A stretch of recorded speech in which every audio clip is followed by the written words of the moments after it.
Assalamualaikum warahmatullahi wabarakatuh. Bertemu kembali dengan Bu Arnis, belajar matematika mantul, mantap betul. Kali ini kita akan membahas tentang soal-soal persiapan ujian sekolah. Oleh karena itu, jangan lupa untuk berdoa dan mempersiapkan alat tulisnya, sehingga nanti pada saat pembahasan ini silakan salin catat-catat poin-poin penting yang bisa kalian pelajari. Oke, baik, silakan simak penjelasannya. Semoga dipermudah apa yang kita lakukan hari ini. Oke, lanjut. Tujuan pembelajaran yaitu melalui pembahasan soal-soal latihan ujian sekolah, peserta didik dapat mengerjakan soal ujian sekolah dengan baik, jujur, tanggung jawab, dan teliti. Oke, kita masuk dengan soal nomor 1, yaitu tentang garis dan sudut. Besar sudut terkecil dari 2 jarum jam pada pukul 14.30 adalah, oke, kita ingat saja jarum jam pada sebuah jam ya, akan terbentuk sudut. Sudutnya ada sudut terbesar, ada sudut terkecil. Kalau sudut terbesar itu yang ini, kalau sudut yang terkecil itu yang sebelah sini. Nah, oke. Yang ditanya mana? Yang sudut terkecil. Oke.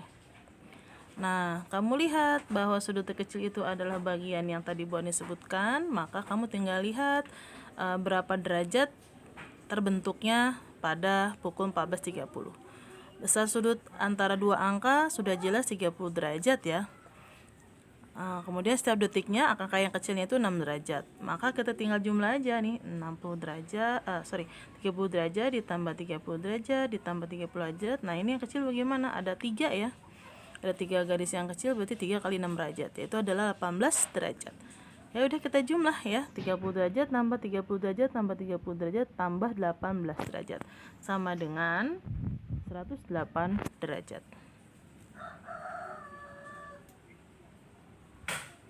Oke, soal berikutnya adalah sistem koordinat.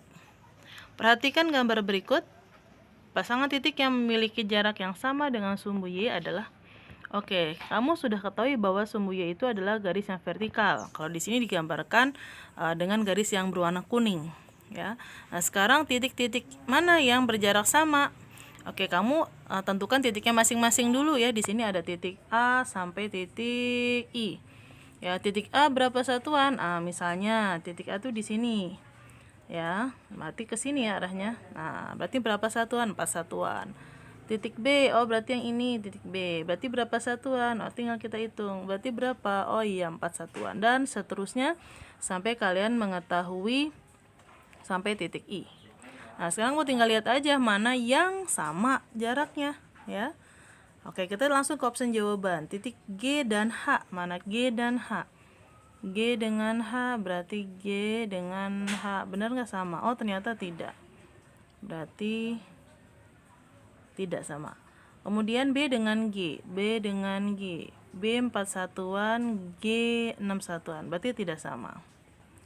Kemudian C dengan E, C dengan E, C-nya 3, E-nya 6, juga tidak sama. Maka yang mana yang sama? G dengan I. Nah, coba kita lihat. G ada 6 satuan, I juga 6 satuan. Ya, nih, ini G nih. Ya, jaraknya 6 sama, kemudian ke sini juga I juga sama 6. Ya, oke, baik. Kita lanjutkan soal nomor berikutnya. Statistika ya. Perhatikan gambar diagram batang berikut yang menunjukkan pengguna operator seluler pada siswa di beberapa kelas. Ada 9A, 9B, 9C, dan 9D. Pertanyaannya adalah selisih terkecil pengguna operator seluler Indosat dan Telkomsel pada kelas. Nah, ini kamu tinggal lihat aja ya. Yang jadi fokus adalah Indosat dan Telkomsel. Indosat itu yang warna biru. Ya, Telkomsel yang warna merah. Nih ya, Indosat warna biru, Telkomsel warna merah. Nah, sekarang kamu tinggal lihat dulu 9A. Oke, 9A. Nah, ternyata Indosat 15, Telkomselnya warna merah, itu adalah 10. Berarti 15 kurang 10, berarti 5. Kemudian yang B ada 20 sama dikurang 8 ini ya. Berarti ini 12. Kemudian yang C, di sini ada ada 12. Kemudian yang di bawahnya 8, berarti 12 kurang 8 ada 4. Kemudian satu lagi 16, ini 16. Kemudian 9 yang merah ya, yang Telkomsel. Berarti 16 kurang 9 sama dengan 7. Nah, mana selisih terkecil ya? Tinggal lihat aja angka yang paling kecil, yaitu adalah angka 4. Mana? Kelas 9C. Oke, kita lanjut ke soal nomor berikutnya, masih tentang statistika. Kali ini kita ada kaitannya dengan mean, median, modus ya. Diketahui tabel berikut ini merupakan nilai ulangan matematika kelas 9B. Ya, ada nilainya ya 40, 50, 60, 70, 80, 90 dan frekuensinya masing-masing. Pernyataan yang benar berdasarkan data di atas adalah ya. Oke, karena kalau lihat dari option jawabannya ada modus, ada rata-rata, ada median gitu ya, berarti semuanya kita cari dulu aja. Yang pertama adalah modus. Modus itu adalah nilai yang sering muncul atau frekuensi paling tinggi. Sekarang kamu lihat frekuensi paling tinggi berapa? Oh ya, 10. Maka nilainya yang mana? Oh, nilainya ini. Maka modusnya adalah 70. Jelas ya? Oke, sekarang yang kedua, median nilai tengah setelah data diurutkan. Nah, Bu Anis di sini diurutkan secara manual ya. Nah, boleh tulis 40-nya ada 1, 50-nya ada sampai terus ya, sampai terakhir. Sampai 90-nya ada 3. Nah, kalau sudah, kita tentukan tengah-tengahnya. Karena itu tadi datanya kalau kita jumlahkan ini sama dengan adalah 30, maka 30 bagi 2 15. Berarti kamu hitung 15 dari depan, kemudian 15 dari belakang. Maka diketahui tengah-tengahnya warna hitam. Ya, mana mediannya? Mediannya yang dengan cara kita jumlahkan angka yang sebelah kiri 70 dan kita jumlahkan angka sebelah kanan 70. Berarti 70 tambah 70 per 2 sama dengan 70. Maka mediannya adalah 70. Bagaimana dengan rata-ratanya? Rata-ratanya kita tinggal kalikan dulu, kemudian dijumlah dibagi jumlah frekuensi.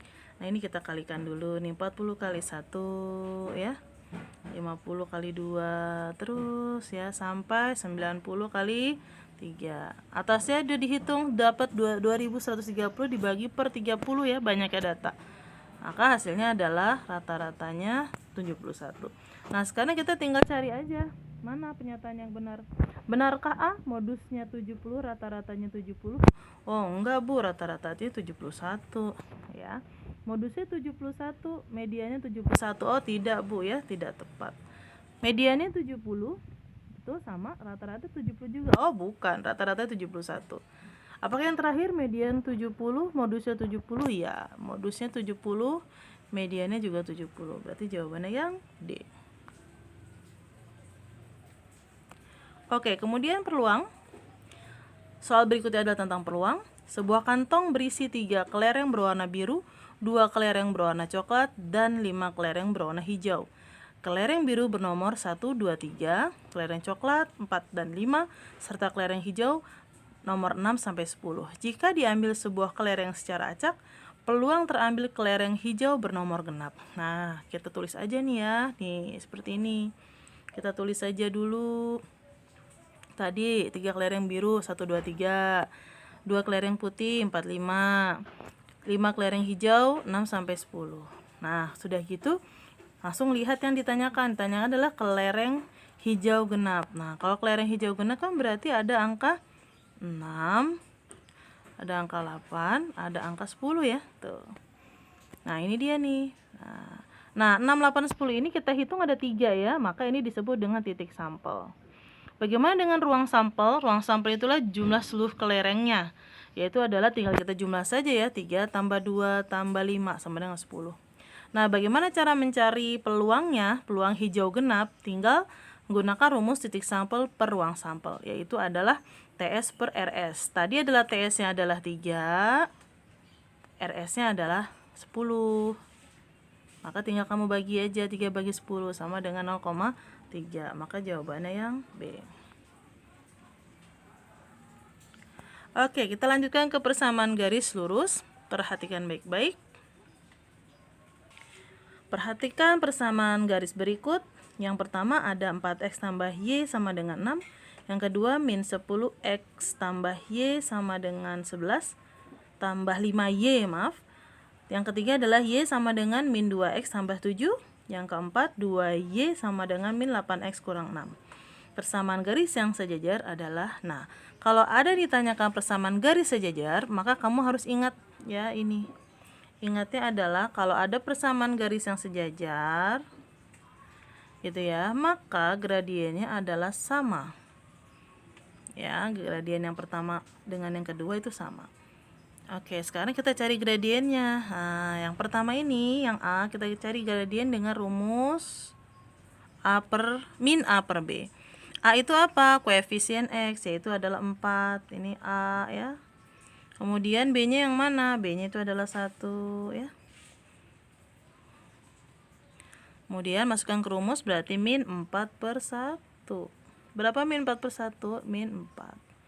Dapat yang pertama. Sekarang yang kedua, lihat min 10x tambah 5y sama dengan 11. Sama seperti tadi ya, bentuknya masih sama.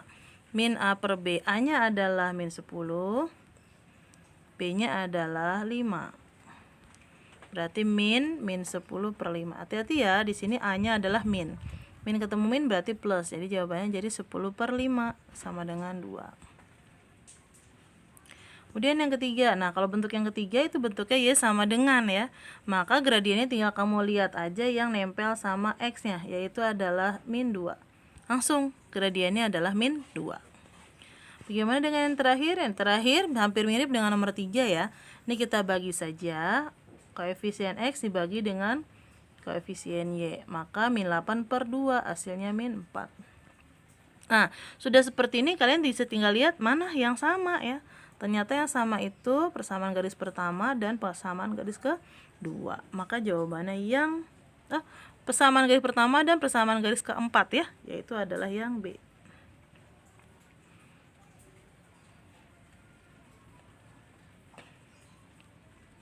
Oke, kita lanjutkan ke persamaan garis lurus kembali, tapi sekarang bentuknya adalah garis ya. Oke, sekarang lihat ada garis A. Ada titik di sana ya, 3,0 dan 1,5. Ada garis B itu ada titik 0,1. Pertanyaannya adalah persamaan garis B adalah ya, persamaan garis B. Berarti yang ini persamaan garisnya apa? Oke, sekarang tadi sudah dibilang garis A itu ada 30 dan 30 dan 15. Kemudian memotong tegak lurus dengan B berpotongan pada titik 0,1. Tadi sudah. Nah, sekarang langkah pertama adalah kita cari gradiennya terlebih dahulu.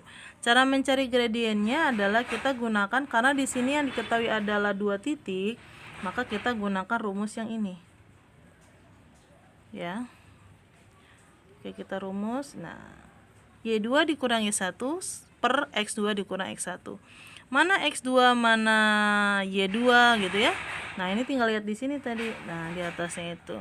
Kalau 3,0 berarti X1 Y1. Kalau 1,5 berarti X2 Y2. Masukkan rumus.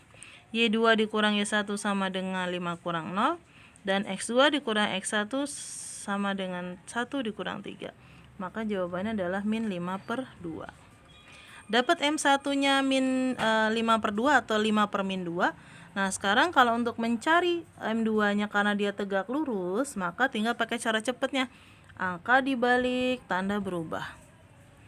Ya, kalau tadi 5 per min 2 berarti angkanya dibalik jadi 2 per 5. Tandanya berubah, yang tadi min sekarang jadi plus.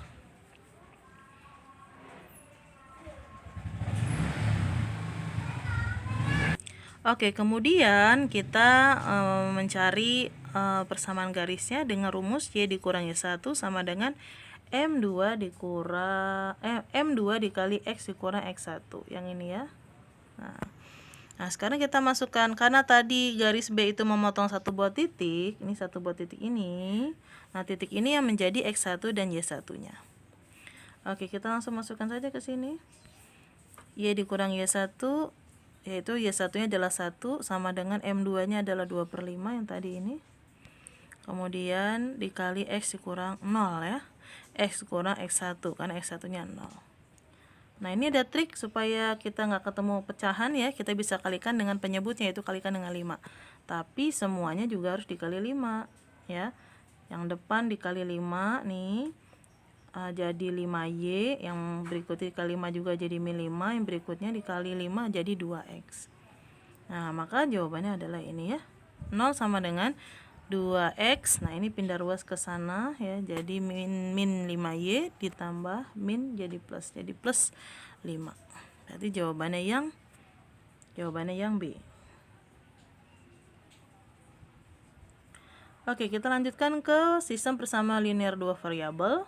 Diketahui sistem persamaan linear 2 variabel berikut. Min 3X tambah 2Y sama dengan 8. 2X kurang Y sama dengan min 10. Nah, yang ditanyakan adalah X tambah Y. Kalau kalian menjumpai soal seperti ini, maka yang akan harus kamu cari adalah nilai Bu Anis. Oke. Cari dulu X-nya. Gitu ya. Kemudian cari dulu Y-nya.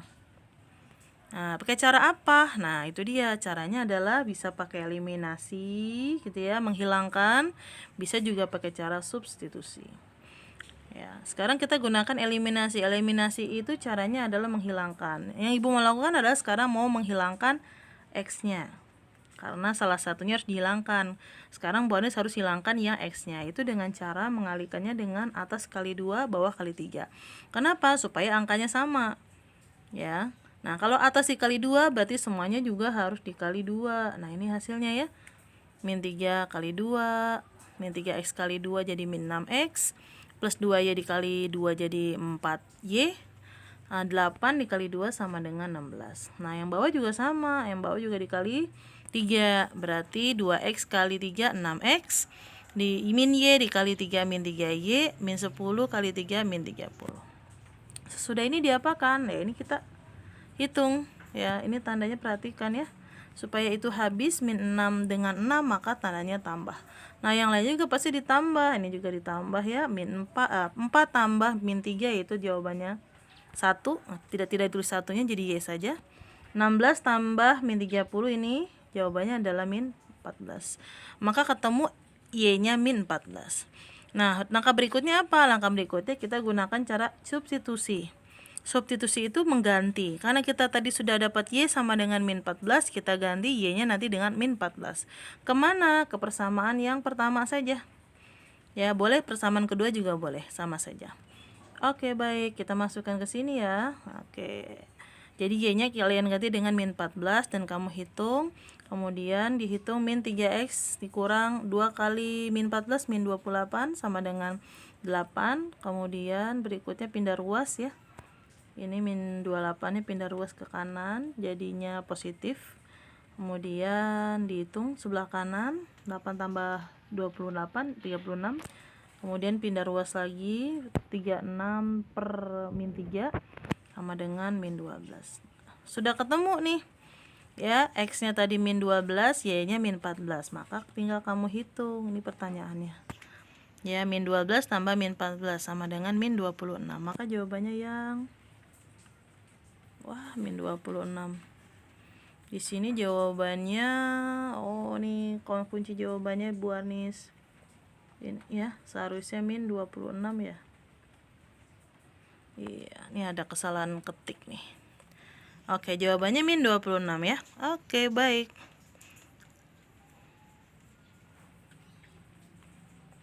Yang berikutnya adalah teorema Pythagoras. Ini cukup simple sebenarnya ya. Sebuah kapal berlayar sejauh 100 km ke arah timur, kemudian berbelok ke arah selatan sejauh 75 km. Jarak terpendek kapal tersebut dari titik keberangkatan adalah, boleh kalian bikin sketsanya. Misalnya ada sebuah kapal nih ya, timur itu kan ke sebelah kanan ya, berarti ke sana gitu ya. Kemudian 100 km, terus kemudian ke bawah juga 75 km. Nah, yang ditanyakan itu adalah jarak akhir ke jarak mula-mula ya, berarti yang X ini ya. Pakai rumus Pythagoras ya, ini berarti cari simi, berarti ini carinya simi, sisi miring, berarti ditambah ya, berarti 100 kuadrat ditambah 75 kuadrat sama dengan 10.000 tambah 5.625 sama dengan 15.625. Akarnya berapa? 125. Oke, jawabannya yang C.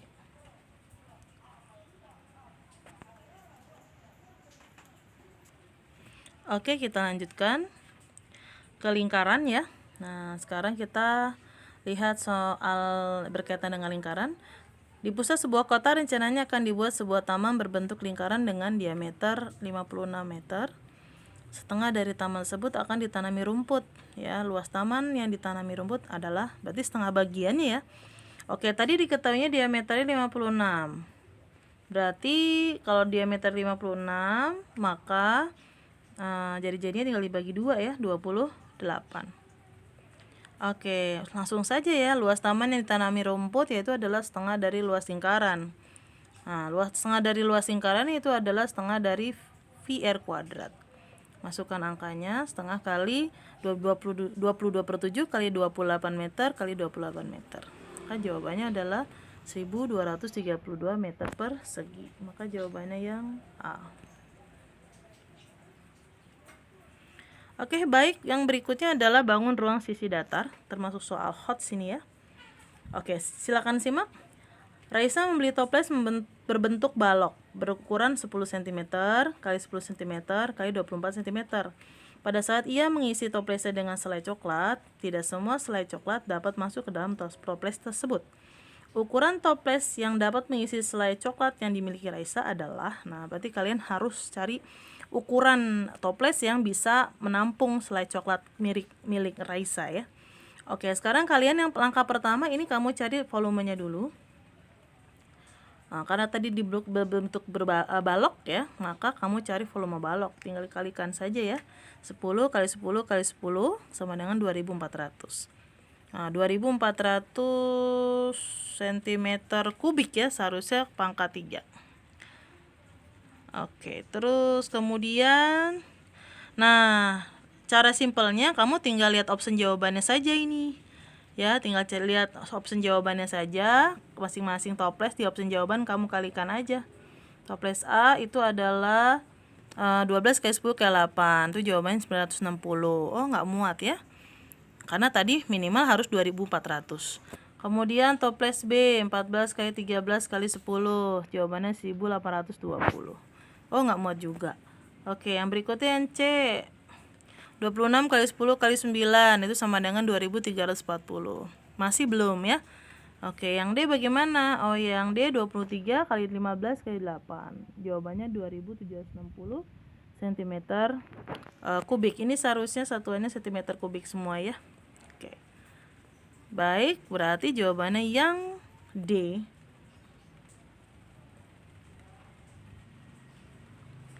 Oke, untuk soal fungsi ya.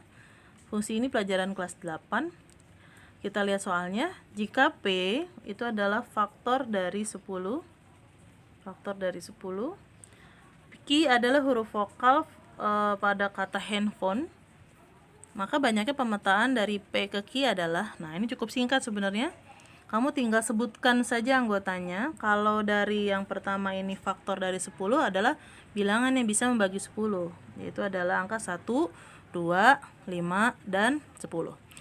Maka ada berapa tuh angkanya? Nah, itulah yang disebut dengan banyaknya anggota. Adalah 4. Kemudian yang kedua, huruf vokal pada kata handphone ada A, O, E. Nah, ini ya. Berapa banyak jadinya A, O, E, O berarti 3. Nah, berarti banyaknya 3. Nah, cara mencari banyak pemetaan, kamu tinggal gunakan rumus banyaknya anggota Q pangkat banyaknya anggota P. Yaitu adalah 3 pangkat 4. Maka jawabannya adalah yang B. Oke, baik. Ini soal berikutnya. Fungsi f dirumuskan. Fx sama dengan 2x kurang 1. Fa sama dengan 3. Nilai min 2a tambah 7 adalah, nah kalau ada lihat seperti ini lagi, maka ini yang kita cari adalah a-nya dulu ya, biasa variabelnya dulu. Nah sekarang kita cari a-nya dulu dengan cara bagaimana? Dengan cara substitusi ya. Kita ganti, nah kamu harus tahu dulu ini maksudnya apa ya. A sama dengan 3 itu artinya jika jika X diganti dengan A, maka nanti hasil FA-nya sama dengan 3. Nah, jadi kamu masukkan ke rumus fungsi yang pertama, fx sama dengan 2x kurang 5. Kemudian kamu ganti x-nya tadi dengan apa? Dengan A ya. Berarti FA sama dengan 2 kali A ya, kurang 5. Kemudian lagi tadi FA-nya sendiri adalah 3. Ya, kemudian sama dengan 2A dikurang 5. Nah, udah ya. Ini pindah ruas ke sana. Jadi 3 tambah 5 sama dengan 2A. Kemudian dihitung yang sebelah kiri 3 tambah 5 8, di belakang kanannya 2A. Kemudian pindah ruas 8 per 2. Berarti A sama dengan 4. Nah, sekarang A-nya sudah dapat 4, yang ditanyakan adalah min 2A tambah 7. Nah, substitusikan ya. A-nya sama dengan 4 ke persamaan atau ke rumus fungsi min 2A tambah 7. Ke sini ya. Oke, min 2A, A-nya 4 berarti min 2 kali 4 tambah 7 berarti min 8 tambah 7 sama dengan min 1. Maka jawabannya yang A.